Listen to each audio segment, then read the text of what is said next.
The United States is a strange country, geographically strange, because instead of being just one big slab of land with clean edges, it's carved into 50 semi-autonomous states. Each has its own borders, its own quirks, and in some cases, its own very strange shape. That's because when America expanded in the 1700s, 1800s, and even into the 1900s, those borders weren't drawn with perfect foresight. They were drawn in the middle of political fistfights, messy surveying jobs, and centuries-old rivalries. The result? Some borders that make absolutely no sense. So, let's take a tour across America's 10 weirdest state borders, from colonial-era accidents to river-bending oddities, and see how they got so weird. 1. The Delmarva Peninsula, a colonial tug-of-war. Let's begin in the east, where a single piece of land somehow belongs to 3 different states: Delaware, Maryland, and Virginia.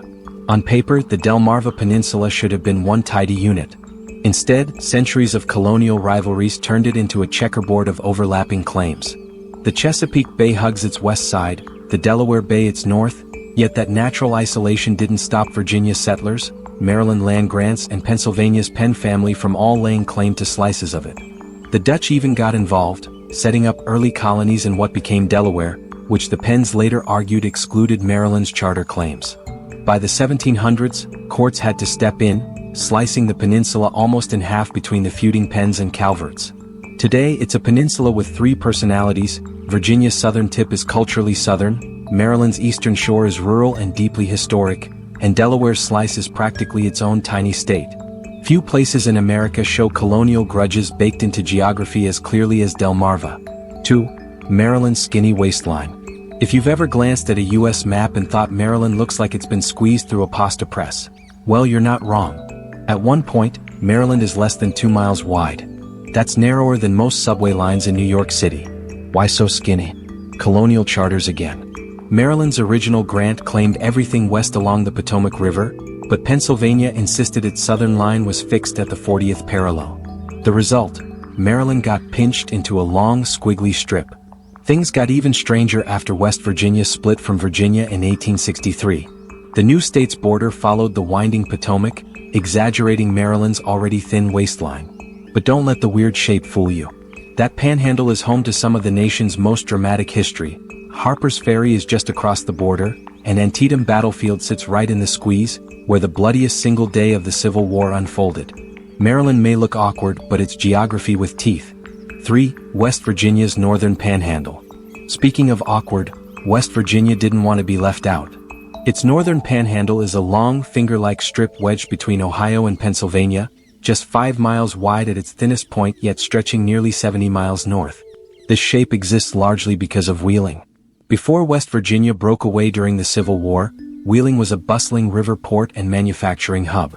When the new state was drawn in 1863, leaders wanted to make absolutely sure Wheeling stayed in West Virginia, not Pennsylvania, not Ohio. So they drew a border up the Ohio River that essentially carved a corridor to keep Wheeling inside. Fun fact, Wheeling even became West Virginia's first state capital. Its geography built on economic survival, and a good example of how cities can literally bend maps around themselves. 4. Michigan's Upper Peninsula, the Consolation Prize. The Upper Peninsula of Michigan looks like it belongs to Wisconsin. It touches Wisconsin. It vibes with Wisconsin. And yet, it's Michigan's. What? Because of a fight over Toledo. In the early 1800s, both Ohio and the Michigan Territory claimed a strip of land near Toledo. The dispute escalated into what's now called the Toledo War, a conflict with militias mobilized, though thankfully no real battle. The federal government stepped in and said, "Fine. Ohio, you keep Toledo. Michigan, here's this wilderness chunk up north." At the time, Michiganders were furious. The UP was seen as a frozen wasteland. But when vast copper and iron deposits were discovered in the mid-1800s, it became a mining powerhouse, fueling Michigan's rise as an industrial state. Today, UPers, as Upper Peninsula residents call themselves, have their own culture, closer to Wisconsin and Canada than to Detroit. Their remoteness gave them an identity that's as rugged as the landscape itself. Sometimes the consolation prize turns out to be the real jackpot. 5. The Mississippi River's wandering borders. Rivers seem like good borders, until they move. And the Mississippi moves a lot.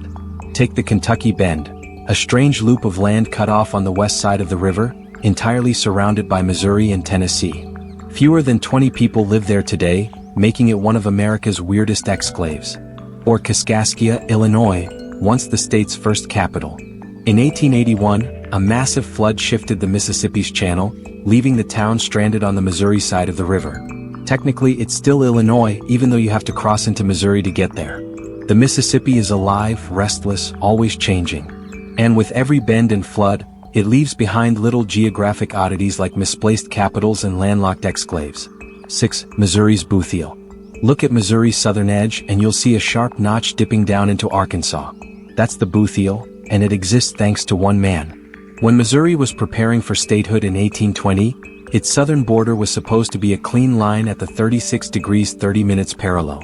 But a wealthy planter named John Hardeman Walker lobbied Congress to move the line southward so his land, and its cotton fields, would be in Missouri instead of Arkansas territory. Walker won. The Boothiel stayed with Missouri, and today it still looks like a dangling spur that doesn't belong. Geographically, it's the South.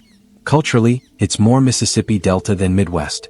Yet politically, it's Missouri. A small reminder of how landowners' influence could literally redraw the map. 7. Louisiana's thumb. Louisiana, shaped like a boot, has its own odd little thumb sticking eastward into Mississippi. This protrusion traces back to the Louisiana Purchase of 1803 and the messy surveying that followed. When Louisiana became a state in 1812, its eastern border was set at the Mississippi River. But confusion over earlier land claims and settlers already farming the area meant Louisiana got to keep a slice on the wrong side. The result? The Mississippi Thumb. A reminder that sometimes the easiest solution to disputes was simply, let people keep what they already had even if it makes no cartographic sense. 8. The perfect rectangles, Colorado and Wyoming. On a map, Colorado and Wyoming look like two neat boxes. Perfect rectangles, mathematical elegance incarnate. Except they're not. The intention was perfection. Surveyors in the 1800s used latitude and longitude lines to draw their borders. But the tools weren't precise enough, especially in rugged mountains. Errors crept in. If you measure closely, neither Colorado nor Wyoming is actually a rectangle. Their borders wobble just slightly, like a hand-drawn square that looked straight until you held a ruler against it. It's a fascinating illusion. The only states designed to be geometric perfection, and they still aren't. 9. Idaho's vertical panhandle. Idaho's northern panhandle is one of the strangest shapes in the Union. A 300-mile-long strip, just 50 miles wide at its narrowest, shoved between Washington and Montana. When Idaho Territory was created in 1863, Congress decided its eastern edge would follow the Continental Divide.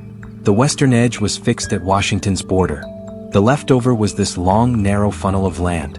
The Panhandle feels like its own place, culturally tied to Spokane, Washington, more than to Boise, which sits hundreds of miles away. Even today, North Idaho politics and culture often differ sharply from the South. It's almost as if Idaho is two states, glued together by a political compromise. 10. Nevada's Southern Triangle. Finally, let's end in the desert. Nevada wasn't supposed to have Las Vegas. Originally, that land was part of Arizona territory. But in 1866, Congress chopped it off and handed it to Nevada. What? A mix of politics and strategy. Nevada had been loyal to the Union during the Civil War, while Arizona had Confederate leanings. Giving Nevada the southern tip strengthened Union control. Plus, it gave Nevada a stretch of the Colorado River, a lifeline for future development. At the time, the land was barren desert. But today, that odd little triangle is home to Las Vegas, the beating heart of Nevada's economy.